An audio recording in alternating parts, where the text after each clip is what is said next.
Bueno, vamos a retomar las charlas. La última fue un poco larga, así que esta va a ser corta para compensar. Y recordemos un poquito en qué estábamos. Habíamos ido viendo toda una historia de las gamas relacionadas con la matemática, empezando por Pitágoras, siguiendo por Ptolomeo y varios otros. Y todas las gamas que consideramos eran basadas en los armónicos. Y bueno, y algunas modificaciones de estas también, las mesotónicas y todo eso. Pero lo que queremos estudiar son esas gamas naturales, basadas en la naturaleza misma del sonido, es decir, los armónicos.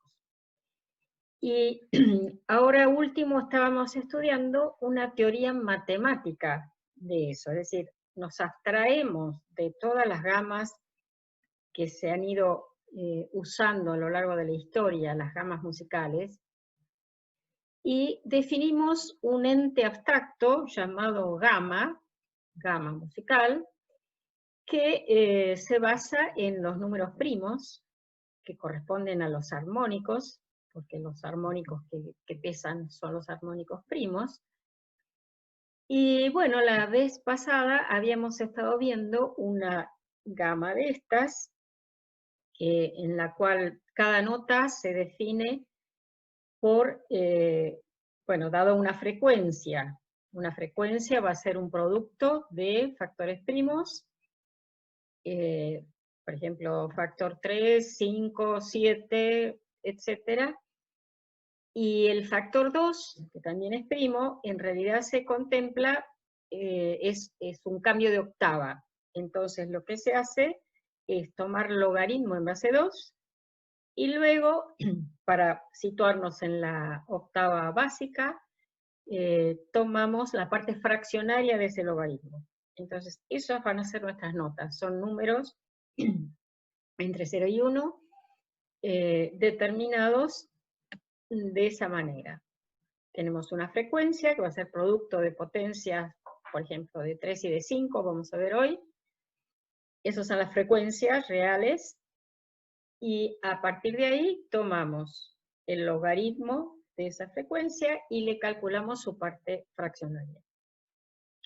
Bueno, entonces, la vez pasada habíamos visto la gama pitagórica, es decir, la gama donde solo actuaba el factor 3, o sea, el armónico 5, perdón, el factor 3, ¿sí? Es decir, el armónico 3 y las quintas, es decir, habíamos visto a lo largo de todas las charlas que las quintas pitagóricas corresponden al armónico 3. Entonces, habíamos visto las gamas pitagóricas, representadas, digamos, visualizadas de esta manera abstracta matemática. Habíamos visto la gama pentatónica dentro de la pitagórica y la gama cromática, las dos estudiamos esas, y también estaba la gama diatónica pitagórica. Y las encuadrábamos, esas tres, la pentatónica, la diatónica y la cromática, son todas que están insertas en la gama cuyo único armónico es el 3. Estas tres son lo que se llama atemperaciones dentro de la gama cuyo único armónico es el 3, que llamábamos G3. Entonces hay otras atemperaciones, bueno, dimos esos ejemplos. Entonces, hoy lo que vamos a hacer es considerar los armónicos 3 y 5, lo que implica un cambio de dimensión, vamos a ver. Vamos a ver la representación geométrica de esas gamas, de esas atemperaciones, y los armónicos 3 y 5 que correspondían, recordemos, a las quintas pitagóricas, el armónico 3, y a las terceras tolemaicas, el armónico 5. Y una cosa importante es que para llegar, por ejemplo, de un do a un mi en la gama pitagórica, lo hacemos por 4/5. Do, sol, re, la, mi. Pasamos a través de 4/5 para pasar de un do a un mi. 4/5. En cambio, en la gama tolemaica, donde aparecen las terceras, del do al mi es un paso, es una tercera. Entonces, la diferencia entre las 4/5 pitagóricas y la tercera tolemaica es lo que se llamaba coma sintónica. Las 4/5, la tercera pitagórica es 81/64. La tercera tolemaica es 80/64, que es lo mismo que 5/4. Entonces la diferencia es el cociente en realidad, ¿no? La diferencia en términos de intervalos es el cociente. 81/64 sobre 5/4 nos da la coma sintónica, que es 0,018, más o menos.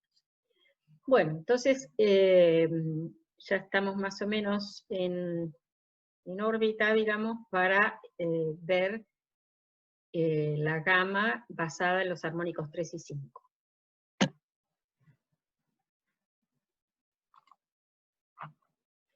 Entonces, tenemos en el eje horizontal el armónico 3, N1, y en el eje vertical el armónico 5, N2. Aquí hay algunos puntos para recordar los que no se acuerdan de estas cosas del secundario. Entonces, la gama 3-5 que vamos a estudiar es, las notas son la parte fraccionaria de N1, es un número entero, por logaritmo de 3, que es algo fijo, el logaritmo base 2 de 3, más N2, otro número entero, logaritmo de 5. Entonces aquí tenemos, por ejemplo, G35, 0, 1. El punto que tiene coordenada en N1 igual a 0 y en N2 igual a 1, calculamos, aquí sería N1 es 0 y N2 es 1. Calculamos G01. Bueno, análogamente G2, 1, G3, 1, etc. Como decíamos, la coma sintónica es el error que se comete al tomar en lugar de las 4/5 pitagóricas, 81/64, la tercera tolemaica, que es 5/4.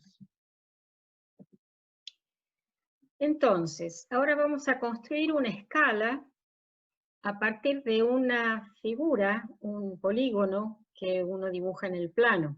Ese polígono se va a llamar polígono atemperante, porque determina la atemperación que estamos considerando en la gama, para tomar un número finito de notas. Entonces, en primer lugar, bueno, elegimos el origen, partimos de acá, ese punto lo tomamos, y junto con el origen, es lógico pensar que tenemos que tener el armónico 3 y el armónico 5 de esa nota. Entonces, el armónico 3 está sobre el eje horizontal y el armónico 5 sobre el eje vertical. Entonces tomamos, además del punto 0, 0, vamos a tomar el 1, 0 y el 0, 1. Esos tienen que estar, porque después esos tres van a formar el acorde mayor. Bueno, entonces, si vamos por 4/5 a partir del origen, llegamos a este punto, que es el 4, 0, que, bueno, si hemos partido, suponemos que partimos de un fa, fa, do, sol, re, la, sería un la. Este sería la tercera pitagórica. Por otro lado, si vamos hacia arriba, una tercera, de fa a la hay una tercera. Entonces, también es un la. ¿Y qué diferencia hay entre ellos? Bueno, justamente que uno es 4/5 y el otro es 1/3. La diferencia, es decir, el intervalo entre los dos nos da la coma pitagórica, perdón, la coma sintónica. Entonces completamos esas notas que hemos ido formando. Del fa tuvimos el do y el la de arriba, después el sol y el re, porque pasamos por ellas. En lugar del la de acá abajo tomamos el la de arriba, y completamos con el mi y el si, y tenemos ya las 7 notas. Bueno, nosotros le llamamos fa, do, sol, en realidad son todos números, es convencional darles el nombre de notas, pero es solo para guiarnos. Entonces, si lo miramos en el espacio, calculamos, hacemos todos los cálculos, la tabla, que enseguida vamos a ver los valores, nos dan estas alturas. Las alturas, el número que me da la altura sobre el nivel del plano N1 y 2, N1, N2, son los valores de las notas. Fa es 0, después vendría creciendo en valores, van a ser, no es el mismo orden de las quintas, ¿no? Del fa vamos al sol, del sol vamos al la, es un poco más alta, un poquito más alto es el si, poco más alto es el do, después viene el re, y después viene el mi, que sería la más alta de todas. Bueno, los valores están aquí calculados, son estos números no muy lindos. Las frecuencias corresponden a los puntos, los exponentes, las potencias de 3 y de 5 son los puntos que hemos tomado, los puntos del trapecio T. Entonces sería el 0, 0, el origen, el 1, 0, que es la quinta del 0, 0, el 2, 0, 3, 0, después el 0, 1, que es la tercera del origen, a partir del origen, 3, 1, 1 y 3, 2, 1.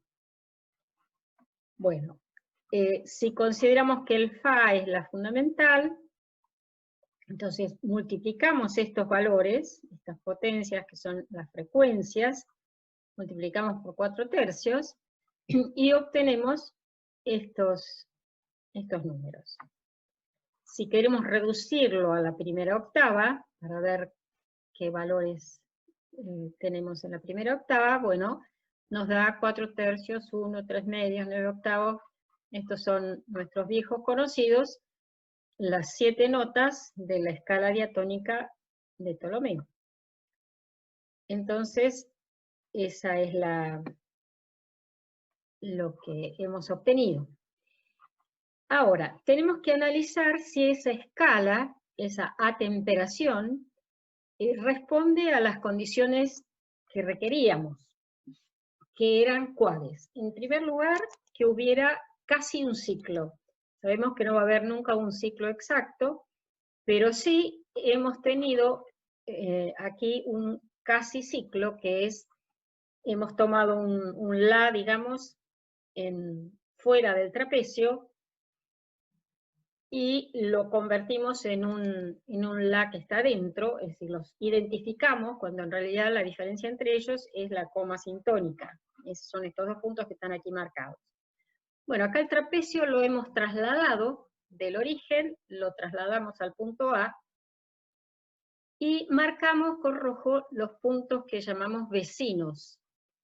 ¿Cuál es la característica, si hablamos en forma precisa? De los puntos del trapecio difieren las coordenadas en una unidad, una de las dos coordenadas. Esos son los puntos vecinos. Entonces, para que haya una especie de ciclo, entre un punto vecino y un punto del trapecio tiene que haber una mínima distancia que sea un error razonablemente pequeño. Esa es una primera condición, la de que exista un ciclo. Otra condición es con respecto a los intervalos entre las notas. entre una nota y la siguiente, y esa y la siguiente, bueno, consideramos los sucesivos intervalos entre una nota y la siguiente, y no tiene que haber mucha diferencia entre intervalos. Por ejemplo, eso se llama regularidad. Una escala que es regular es la escala atemperada. Entre una nota y la siguiente siempre hay un semitono, todos iguales. Entonces, aquí vamos a ver que hay dos intervalos diferentes, pero aún entre ellos dos no hay mucha diferencia, o sea que más o menos hay una regularidad. Y después, bueno, que el número de notas no sea excesivamente grande, ¿no? Porque recordamos que, por ejemplo, en las escalas dentro de G3, teníamos la escala cromática pitagórica con 12 notas, y la siguiente, que posibilitaba un ciclo más o menos razonable, con un error más o menos razonable, tenía 53 notas. Bueno, ya esa es un exceso. Entonces aquí tenemos el trapecio, que lo hemos situado así para que tenga sus vecinos positivos y facilitar los cálculos. Esta es la tabla de esta nueva tabla, ese trapecio T', digamos la traslación del T. Las notas van a ser diferentes de la otra tabla que vimos, pero los intervalos van a ser iguales, porque eso es algo que se puede probar, que si uno traslada una figura en el plano, o en el espacio si fuera, los intervalos entre notas se mantienen. Entonces tenemos aquí estos intervalos, y por ejemplo, entre este 0,15200 y 0,16993, la diferencia entre estos dos, si uno hace la cuenta, me da casi la coma sintónica. Entonces, como estamos calculando todo con el error de esa coma sintónica, que es 0,018 más o menos, podemos identificar también estos dos intervalos, es decir, que este es solo uno. Entonces, la única diferencia sería entre este intervalo, este o este, consideramos son iguales, y este otro, 0,09311. Entonces tenemos dos intervalos distintos. Pero entre los dos tampoco hay mucha diferencia. Entonces podemos decir que hay regularidad. Se cumple la segunda condición, que sería la regularidad. Y la tercera es el número de notas. Son 7 notas, está todo bien. Entonces tenemos esta escala, que es la escala diatónica de Ptolomeo.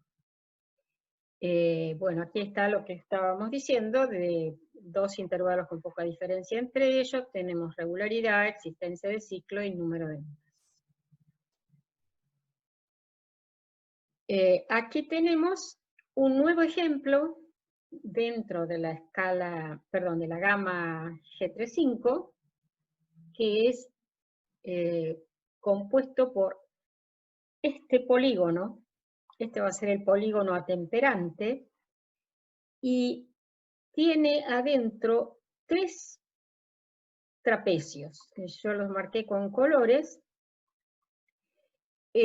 Consideremos, fijemos la atención en el trapecio FE1, F1, que también podemos pensar que es una traslación del trapecio que habíamos tomado en primer lugar, que empezaba en el origen, digamos, ¿no?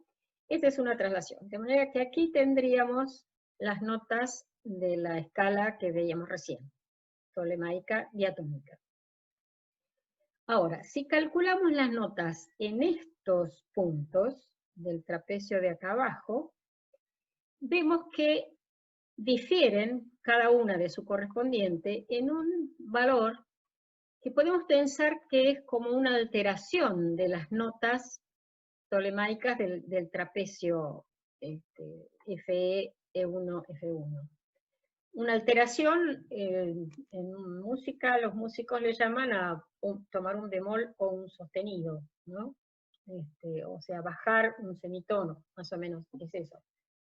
Entonces, aquí podemos considerar que los valores de estas notas se han bajado en un bemol. Entonces, estas 7 notas que tenemos aquí van a ser los bemoles de estas 7 básicas, F, E, E1, F1. Y análogamente, las de arriba van a ser los sostenidos de estas. Quiere decir que vamos a tener 3 copias de la escala diatónica. Unas podemos considerar los bemoles, la otra la básica y la otra los sostenidos. Esta es la nueva escala que consideramos, el nuevo ejemplo. Bueno, eso es todo por hoy. Vamos a dejar aquí para no cansarlos. Entonces la próxima seguiremos con más ejemplos o todavía no sé muy bien qué. Es posible que haga un resumen general de todas las charlas. Vamos a ver, según el interés mío y de ustedes.